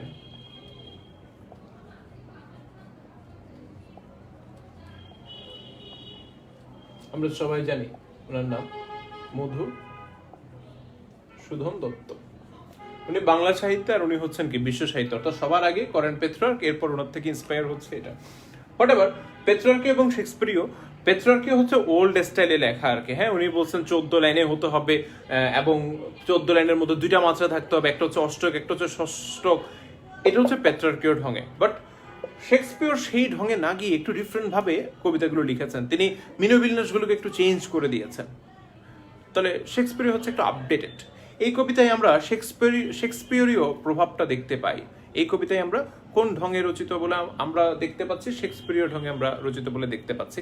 8 লাইন 6 লাইনের যে মানে মিলবিন্যাস, যেটাতে পেত্রার্ক বলেছিলেন ষষ্ঠকের সনেটের প্রথম 8 লাইনকে আমরা বলবো অষ্টক, পরের 6 লাইনকে আমরা বলবো ষষ্ঠক, প্রথম 8 লাইনের মিলবিন্যাস হবে এই ধরনের, পরের 6 লাইনের মিলবিন্যাস হবে এই ধরনের। এগুলো আমরা এসএসসিতে পড়ে আসছে কপোতাক্ষ নদের মধ্যে। কপোতাক্ষ নদটা ছিল তোমার পেত্রার্কীয় ঢঙে রচিত। শেষ 6 লাইনের মধ্যে আমরা শেক্সপিয়রীয় ঢঙটা পেয়েছিলাম, মিলবিন্যাস উল্টা ছিল।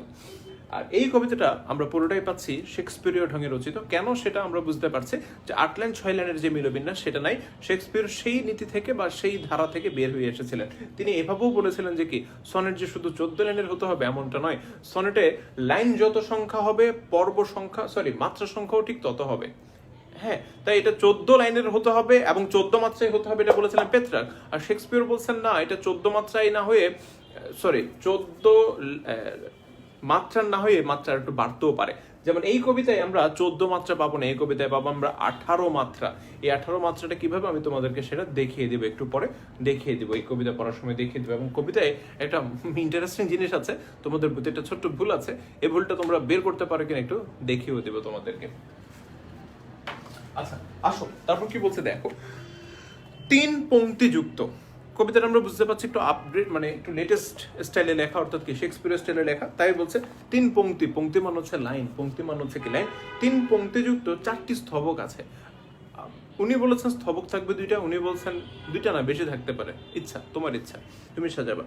4টি স্থবক আছে এবং শেষে 2টি পংক্তিযুক্ত 1টি স্থবক আছে। মোট স্থবক আছে এখন এখানে কয়টি? 5টি। স্থবক মান হচ্ছে প্যারা, স্থবক মান হচ্ছে প্যারা। প্যারা কয়টা আছে গুনলে বের হয়ে আসবে। আচ্ছা, কবিতাটি এভাবে বিন্যাস। কবিতাটিতে পংক্তি রয়েছে 18 মাত্রা, প্রত্যেক পংক্তিতে মানে হচ্ছে লাইনে রয়েছে 18 মাত্রা। এই মাত্রাটা কিন্তু খুবই ইম্পর্টেন্ট, এটা একটু বুঝতে হবে তোমাদেরকে। কবিতার মিলবিন্যাসটা কিরকম একটু পড়ে নাও, হ্যাঁ, এটা একটু দাগিয়ে রাখো। আচ্ছা ঠিক আছে, এবার আমরা কিছু জিনিস একটু বুঝতে হবে আমাদেরকে। প্রথমে কবিতার মিল বিন্যাসটা আমরা দেখবো, যেটা ক খ ক খ এরকম কেন। দেখো এই যে স্বাদ শব্দটা, প্রথম লাইনের লাস্ট শব্দটা হচ্ছে স্বাদ। তুমি এই অংশটাকে খেয়াল করো, এই অংশটাকে আমরা ধরলাম ক, প্রথম লাইনের লাস্ট শব্দটা হচ্ছে স্বাদ, পরের লাইনের দ্বিতীয় লাইনের লাস্ট শব্দটা হচ্ছে প্রচুর। তুমি এই অংশটাকে ধরলা যে কি খ। তারপরের লাইনের মানে 3 নম্বর লাইনে আছে কি তোমার হরমদ। এই যে অংশটা দেখেন আপনি আবার কি পাচ্ছেন ক, এই যে দেখলেন হিসাবটা দেখলেন, তাহলে কি ক খ ক, একটু গ্যাপ পাচ্ছি আমরা, আরেকটা স্থবক হয়েছে, সেই শব্দটা হচ্ছে কি তোমার পান্ডুর। খেয়াল করলেন? তাহলে লুক দিস খ। আমি কি বুঝাতে পেরেছি পয়েন্টটা? এরপর দেখেন আবার হচ্ছে লাঙ্গল। ওকে, লুক ল, কোথাও কিন্তু ল ছিল না, দ্যাট মিন্স দিস ইজ গ। এরপর আবার আছে কি বলতো প্রচুর। লুক মাই ডিয়ার, সো এই যে রটা তুই আবারও পাচ্ছিস, তার মানে এখানে তুই কি পাচ্ছিস বলতো খ। তাহলে মিলবিন্যাসটা তুই মিলা ক খ, আবার হচ্ছে কি ক খ, আবার এখানে কি পাচ্ছিস গ আর কি খ। সরি আমি একটু এটা নামাই আর কি, হ্যাঁ বুঝতে পারছিস তো কিভাবে পাচ্ছিস হিসাবটা? তাহলে গ আর খ, এই যে এভাবে করেই তোমার যেতে থাকছে আর কি, মিলবিন্যাসটা এভাবে করেই যেতে থাকছে। ওকে, নিচের দিকে করে এভাবে করেই যেতে থাকছে, নতুন নতুন বর্ণ আসবে, নতুন নতুন তোমরা ইয়ে করবা। এখানে জওয়ান, তো ধরো আন, এটা যেটা আছে সেটাকে আমরা, এটাকে আমরা ধরবো যে তোমার ঘ, এটাকে ধরবো যে কি ঘ, জওয়ানটাকে ধরবো ঘ, আর সম্বলে আবার আছে কি ল, এই যে লটাকে আমরা কি গ ধরেছিলাম, তাহলে এটা হচ্ছে কি ক। এভাবে করে আপনি নামতে থাকবেন, নতুন কিছু পেলে সেটাকে উ দিবেন, একটা একটা নতুন বর্ণ পাবেন, একটা একটা নতুন কি আমাদেরকে মিলবিন্যাসের ক্ষেত্রে নতুন একটা একটা বর্ণ চলে আসবে, এ হচ্ছে কথা। আশা করি এভাবে করে তুমি ফুল বর্ণটা মিলাতে পেরেছো। এবার হচ্ছে আমরা যেটা দেখবো সেটা হচ্ছে মাত্রার বিষয়টা। স্যার এই যে যেটা বুঝিয়েছে এটা না বুঝলে আমাকে কমেন্ট করতে পারো, যেটা বুঝিয়েছে এটা না বুঝলে আমাকে কমেন্ট করতে পারো। এবার দেখবো আমরা মাত্রার বিষয়টা, এটা একটু কঠিন আছে, মাত্রার বিষয়টা একটু বুঝে নিও। এই কবিতায় প্রত্যেক লাইনে আছে কত মাত্রা বলছে? 18 মাত্রা। প্রত্যেক লাইনে আছে কত মাত্রা? 18 মাত্রা। এটা একটু বুঝার বিষয় আছে। তাহলে আমরা জানি যে সনেট অক্ষর বৃত্ত ছন্দের অন্তর্ভুক্ত হচ্ছে কি সনেট। আচ্ছা, আমরা স্বরবৃত্ত, অক্ষরবৃত্ত, মাত্রাবৃত্ত 3 ধরনের ছন্দ পাই। কি কি?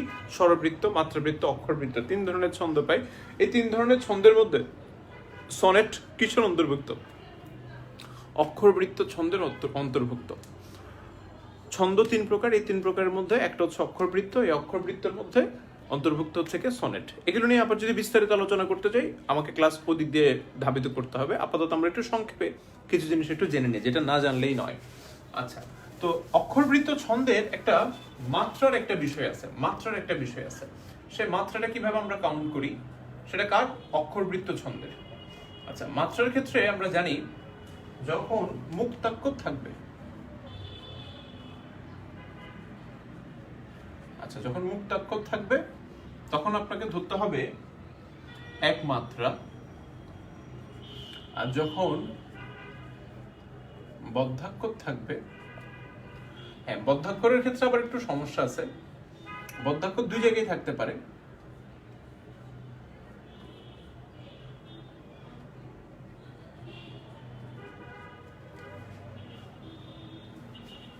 বদ্ধাক্ষরটা থাকতে পারে শুরুতে অথবা মাঝে।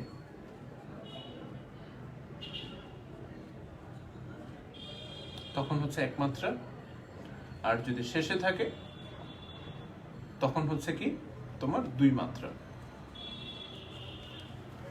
আচ্ছা, এই সেম জিনিসগুলো আমরা বিভীষণের প্রতি মেঘনাদের মধ্যেও পড়িয়েছিলাম, ঠিক আছে?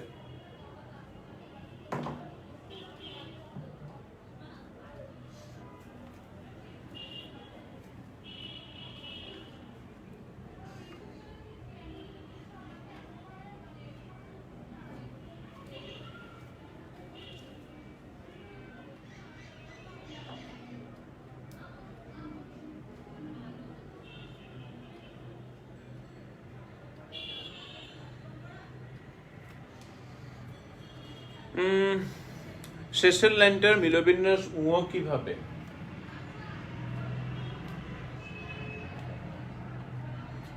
ওটা সম্ভবত একটু দেখতে হবে এটা।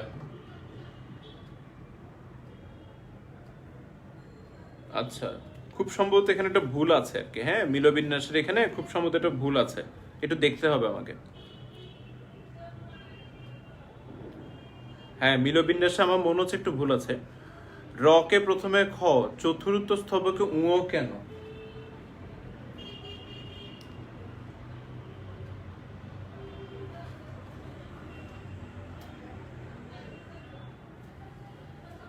এটা একটু আমাকে দেখতে হবে, একটু দাঁড়াও, আমি দেখতেছি, একটু দাঁড়াও,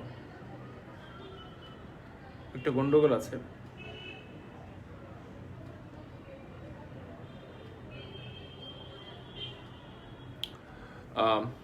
অ্যাকচুয়ালি মূল কবিতাতে আমাদের বইতে যেটা স্রোত ধারা আছে, একদম লাস্ট লাইনে যে শব্দটা আছে স্রোত ধারা, সেটা মূল কবিতাতে স্রোত ধারা নাই। মূল কবিতাতে আছে স্রোত ধার। আবারও বলছি, আমাদের বইতে লাস্ট লাইনে একটু ভুল আছে। ভুল আরো একটা জায়গায় আছে, যেটা আমি আগামী ক্লাসে তোমাদেরকে দেখাচ্ছি। আমাদের বইতে লাস্ট লাইনে আছে স্রোত ধারা, যেটা স্রোত ধারা মূল কবিতার মধ্যে ছিল না। মূল কবিতার মধ্যে কি ছিল? স্রোত ধার। তোমরা এটা প্রয়োজনে যে উনার যে মূল কাব্যগ্রন্থটা আছে, যে কি তোমার কাফেলা কাব্যগ্রন্থ আছে, ওখান থেকে তোমরা একটু দেখে নিতে পারো যে কি মূল কবিতাটা আদতে কেমন ছিল। তাহলে স্রোত ধারের মধ্যে একটু অনেকের মধ্যে প্রশ্ন আসতে পারে, স্যার র কে আমরা পূর্বে খ ধরেছি, এখন আমরা র কে আবার উঁ ধরছি কেন? অ্যাকচুয়ালি এখানে শুধু র নয়, আপনি একটু দেখেন আগের যে শব্দটাকে আপনি খ ধরেছেন ওটার উচ্চারণটা দেখেন, প্রচুর। আপনি শুধু র না, আপনি এই অংশটা সহ ধরেন, উর, এই অংশটাকে আপনি ধরেছেন কি খ, আর এখানে আপনি পাচ্ছেন কি স্রোত ধার। এই যে আর অংশটাকে আপনি ধরছেন কি উঁ। আপনি স্বরধ্বনি সহ কাউন্ট করে দেখেন, তাহলে আপনি বুঝতে পারবেন। ওই যে প্রচুরের মধ্যে উর আছে, এই উরটাকে আপনি ধরেছেন খ, আর স্রোত ধারের মধ্যে আছে কি আর, এই আরটাকে আপনি ধরেছেন কি উঁ। ঠিক তেমনি ভাবে স্বর্ণদ্বার, এখানেও দেখেন আর আছে, এই আরটাকে আপনি কি ধরেছেন? উঁ ধরেছেন। আই থিংক এটা বুঝতে পেরেছি সবাই। এটা মূল কবিতাতে এভাবেই ছিল, আমাদের বইতে হয়তো তাড়াহুড়ো করে করতে গিয়ে ভুল হয়ে গেছে আর কি। আরো একটা জায়গায় এই ভুলটা হয়ে গেছে, মিলবিন্যাসে একটু ভুল আছে। রাইট, ওকে প্রজ্ঞা এবং সঞ্জিদা বা অন্যান্যরা যারা প্রশ্ন করেছো, আশা করি উত্তরটা পেয়ে গেছো। আচ্ছা, যাই হোক, আমাকে আজকের ক্লাসটা এখানেই রাখতে হচ্ছে আর কি। আমি আরো চেয়েছিলাম তোমাদেরকে মাত্রাগুলো আজকে শিখাবো, বাট আজকে আমি মাত্রাগুলো আনফরচুনেটলি শিখাতে পারছি না, কারণ আমার সেকেন্ড ইয়ারের একটা ক্লাস আছে। আমি ক্লাস আজকে একটু প্রবলেমের কারণে দেরি করে শুরু করতে হয়েছে, তো আরো 10 মিনিট ক্লাস নিয়ে ইচ্ছা ছিল, বাট আজকে আমি এখানে রেখে দিচ্ছি। আমরা আগামী ক্লাসটা আমরা শুরু করব মঙ্গলবার সন্ধ্যা 6টায়। আমি সন্ধ্যা 6টায় ক্লাসে আসবো, তোমরা সবাই ক্লাসে উপস্থিত থেকো। আর এই যে জিনিসগুলো, মাত্রার বিষয়গুলো আমরা বিস্তারিত আলোচনা করবো। এবং একটা কথা আগে থেকে জানিয়ে দিই, তোমাদের বইতে একটা লাইন ভুল আছে, ওই ভুলের কারণে তুমি মাত্রাটা মিলাতে পারবে না। যেটা ভুল তুমি বুঝতে পারবে, তুমি যদি মূল কবিতাটা একটু দেখো, তাহলে ওই কবিতার কোন কোন জায়গায় ভুল আছে সেটা তুমি ফাইন্ড আউট করতে পারবে। এবং মাত্রার বিষয়টা আমি তোমাদেরকে তখন শিখিয়ে দিব। আর আপাতত ভাবে তোমরা আগামী ক্লাসের জন্য এই যে মাত্রার সূত্রটা, এটা একটু মনে রাখবা, যে মাত্রা অক্ষরবৃত্তের ক্ষেত্রে দুই প্রকার, একটা হচ্ছে মুক্তাক্ষর, একটা হচ্ছে বদ্ধাক্ষর। মুক্তাক্ষর হলে এক মাত্রা যে কোনো জায়গায়, আর বদ্ধাক্ষর যদি শুরুতে এবং মাঝে পাই তাহলে হচ্ছে এক মাত্রা, আর শেষে পেলে দুই মাত্রা। আর মুক্তাক্ষর বর্ধাক্ষর বিষয়টা কি, একটা ইজি উদাহরণ দিয়ে বলি, যে ধরো এই শব্দটা, এটাকে আমরা দুই সিলেবল করে ভাঙবো, অনেক, তাহলে খেয়াল করে দেখেন, এটাকে আমি টেনে বলতে পারছি, দ্যাট মিনস এটা মুক্তাক্ষর। আমরা জানি মুক্তাক্ষর মানেই হচ্ছে এখানে কত মাত্রা বলুন তো? এক মাত্রা। বুঝতে পেরেছেন তো? এবার হচ্ছে অনেক, এইটা আপনি নেক বলে আপনি থেমে গেছেন, আপনি অনেক এভাবে করে টেনে বলতে পারছেন, আপনাকে থেমে যেতে হচ্ছে, তাই তো? অ আপনি টেনে বলতে পেরেছেন, দ্যাট মিনস এটা হচ্ছে মুক্তাক্ষর। উই নো দ্যাট মুক্তাক্ষর মানে হচ্ছে একমাত্রা। এরপর হচ্ছে অনেক, নেক বলে আপনাকে থেমে যেতে হচ্ছে, নেক বলে আপনি থেমে গেছেন, আপনি টানতে পারছেন না, দ্যাট মিনস এটা হচ্ছে বদ্ধাক্ষর। এবং বদ্ধাক্ষরটা কোথায় আছে বলতো? শেষে আছে, দ্যাট মিনস এখানে আছে কত মাত্রা? 2 মাত্রা। তাহলে এই অনেক শব্দটার মধ্যেই আছে মোট কত মাত্রা? 3 মাত্রা। তারপর ধর আরো আছে তোর এখানে কি ঘূর্ণিতে, এই শব্দটা দেখ,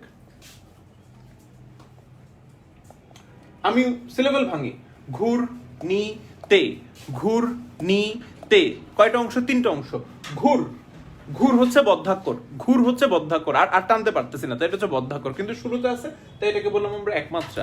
নি মুক্তাক্ষর, নি মুক্তাক্ষর, নি মুক্তাক্ষর, ই টেনে বলা যাচ্ছে, তাই এখানে হচ্ছে একমাত্রা। তে, তে টেনে বলতে পারতেছি আমরা, তে এ টেনে বলতে পারছি, এটা হচ্ছে মুক্তাক্ষর, একমাত্রা। তাহলে এখানেও কত মাত্রা? 3 মাত্রা। এইভাবে করে করে আমরা হিসাবগুলো আগামী ক্লাসে শিখাবো, বুঝতে পেরেছো? যে প্রত্যেকটা লাইনে কিভাবে কিভাবে করে করে কি তোমার 18 মাত্রা হচ্ছে। তোমরা যারা এই অংশটা আপাতত এই দুটো বুঝতে পেরেছো, এই দুটো দিয়ে প্রথম লাইনে কিভাবে 18 মাত্রা আসে এটা একটু তোমরা বাসায় ক্যালকুলেট করো, দেখে পারো কিনা। এটা হচ্ছে তোমাদের SW, যে প্রথম লাইনে কিভাবে 18 মাত্রা আসে, বা প্রথম স্তবকটা, প্রথম 3 লাইনের 18 মাত্রা বের করতে চেষ্টা করো তোমরা, এই যে তোমাকে ফর্মুলাটা শিখালাম সেই ফর্মুলা অনুসারে। তাহলে আমি যখন তোমাকে বুঝাবো আগামী ক্লাসে, তোমার বিষয়টা ইজি মনে হবে। এবং মিলাতে গিয়ে একটা লাইনে দেখবা মিলবে না, একটা লাইনে আসবে 16 মাত্রা, সেখানে প্রবলেম আছে, সেটা কোনটা সেটা বের করতে পারো কিনা দেখো। ওকে, আর কবিতার মধ্যে এই যে তোমরা এটা বের করতে পেরেছো, এটা কিন্তু আমার নিজেরও চোখে পড়েনি, সত্যি কথা। আমি তাড়াহুড়ো করে ক্লাসটা রেডি করেছি কিছুক্ষণ আগে, ক্লাস লেকচারটা রেডি করছিলাম কিছুক্ষণ আগে, যে তোমাদেরকে বলেছিলাম যে ক্লাসগুলো টপিকগুলো নতুন এসছে, ক্লাস লেকচারগুলো আমাকে রেডি করতে হচ্ছে, যে ক্লাস লেকচারগুলো আমরা রেডি করেছি কিছুক্ষণ আগে, তখন এই জিনিসটা আমার চোখে পড়েনি। এখন তোমরা বলেছো এখন চোখে পড়েছে, এবং আমি মূল কবিতাটা আমার কাছে আছে, ওই মূল কবিতাটার অংশটা আমি দেখে তখন তোমাকে বললাম যে কি এটা এরকম ছিল না, এটা এরকম ছিল। এখন তোমাকে মূল কবিতাটা দিচ্ছি না কেন? কারণ কবিতার মধ্যে আরো একটা জায়গায় ভুল আছে, এটা তোমরা বের করতে পারো কিনা সেটার জন্য তোমাদেরকে দিচ্ছি না। পরবর্তীতে আমি দিয়ে দেবো মূল কবিতাটা কেমন ছিল, শুদ্ধটা কেমন রূপ, সেটা দিয়ে দেবো। সো আজকে অনেকক্ষণ ক্লাস কথা বলে ফেলেছি, আমি বিদায় নিচ্ছি এখন, দেখা হবে আগামী ক্লাসে। ভালো থেকো, আর কারো কোনো প্রশ্ন থাকলে কমেন্টে সেটা জানাতে পারো, আমি পরবর্তীতে সেই প্রশ্নগুলোর উত্তর দিয়ে দেবো। ওকে, থ্যাংক ইউ সবাইকে।